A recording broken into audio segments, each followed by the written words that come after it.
ಸುಬ್ಬು, ಅವ್ರನ್ನ ಹುಡ್ಕೋವರೆಗೂ ನನಗೆ ನಿದ್ದೆ ಬರಲ್ಲ ಸುಬ್ಬು. ಏನು ಮಾಡೋದು ನಾವೀಗ? ಫಾರ್ಮ್ ಹೌಸ್ಗೆ ಹೋಗ್ಬೇಡ ಮೇಡಮ್. ಇಲ್ಲ ಸುಬ್ಬು, ಆ ವಿಜಯಾಂಬಿಕಾ ಅಷ್ಟು ದಡ್ಡಿ ಅಲ್ಲ. ನಾವು ಫಾರ್ಮ್ ಹೌಸಿಗೆ ಹೋದಾಗಲೇ ಅವಳಿಗೆ ಅನುಮಾನ ಬಂದಿರುತ್ತೆ, ಯಾರೋ ಇಬ್ಬರು ಫಾರ್ಮ್ ಹೌಸಿಗೆ ಬಂದಿದ್ರು ಅಂತ. ಅವರು ಅವಳನ್ನ ಡೆಫಿನೆಟಾಗಿ ಶಿಫ್ಟ್ ಮಾಡಿಸಿರ್ತಾಳೆ. ಏನು ಮಾಡೋದು ಮೇಡಮ್ ಇವಾಗ? ನೇರವಾಗಿ ಹೋಗಿ ವಿಜಯ ಮೇಡಮ್ನು ಕೇಳೋದಕ್ಕಾಗಲ್ಲ. ಸುಬ್ಬು, ನಾವು ವಿಜಯಾಂಬಿಕಾನ ನೇರವಾಗಿ ಹೋಗಿ ಕೇಳೋಕ್ಕಾಗಲ್ಲ. ಆದರೆ ವಿಜಯಾಂಬಿಕಾ ಹತ್ರ ಮಾತಾಡೋದಕ್ಕೆ ಅಂತಾನೆ ನಮಗೆ ಸುಂದ್ರ ಅವ್ರು ಇದ್ದಾರಲ್ಲ.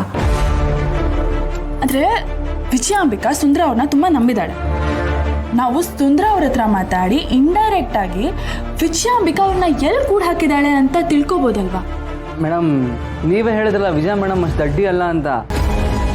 ಹಾಗಿರುವಾಗ ಬಾವ ಏನೇ ಕೇಳಿದ್ರು ವಿಷಯ ಬಿಟ್ಕೊಟ್ಬಿಡ್ತಾರಾ? ಬಿಟ್ಕೊಡಲ್ಲ. ಆದರೂ ನನಗೇನೋ ಆ ಜಾಗ ತಿಳ್ಕೊಳ್ಳೋದು ಅಷ್ಟು ಕಷ್ಟ ಅಂತ ಅನ್ನಿಸ್ತಾ ಇಲ್ಲ.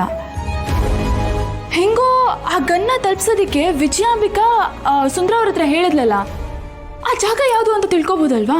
ಗನ್ನ? ಯಾವ ಗನ್ನು ಮೇಡಮ್? ಯಾವ ಗನ್ನು? ಯಾರಿಗೆ ತಲುಪಿಸೋದು? ಓ, ನಿಮ್ಗೆ ಈ ವಿಷಯದ ಬಗ್ಗೆನೇ ಗೊತ್ತಿಲ್ಲ ಅಲ್ವಾ? ಏನ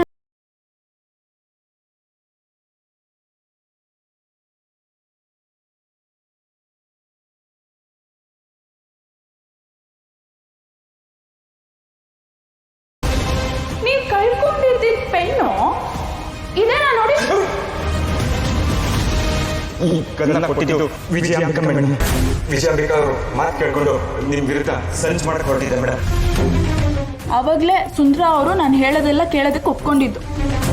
ಯಪ್ಪ ಯಪ್ಪ ಯಪ್ಪ, ಇಷ್ಟೆಲ್ಲ ಆಗಿದೆಯಾ ಮೇಡಮ್? ಅಲ್ಲ, ಗನ್ನು ಗಿನ್ನು ಅಂತಿದ್ದೀರಾ, ಇದು ಯಾಕೋ ನಂಗೆ ತುಂಬ ಡೇಂಜರ್ ಅನ್ನಿಸ್ತಾ ಇದೆ ಮೇಡಮ್. ಏಯ್ ಸುಬ್ಬು, ನಿನ್ ಕೋಪದ ಮುಂದೆ, ನಿನ್ನ ಆವೇಶದ ಮುಂದೆ ಈ ಗನ್ನು ಬಾಂಬು ಇದೆಲ್ಲ ಟುಸ್ಸು ಸುಬ್ಬು. ನಿನ್ ಕೋಪ ಬಂದ್ರೆ ನೀನ್ ಮನುಷ್ಯನೇ ಆಗಿರಲ್ಲ, ಗೊತ್ತಾ ನಿನಗೆ? ಅಂಥದ್ರಲ್ಲಿ ಈ ಭಯ ಎಲ್ಲ ನಿನಗೆ ಸೂಟ್ ಆಗಲ್ಲ ಸುಬ್ಬು. ಸುಮ್ಮನೆ ಇರು ನೀನು.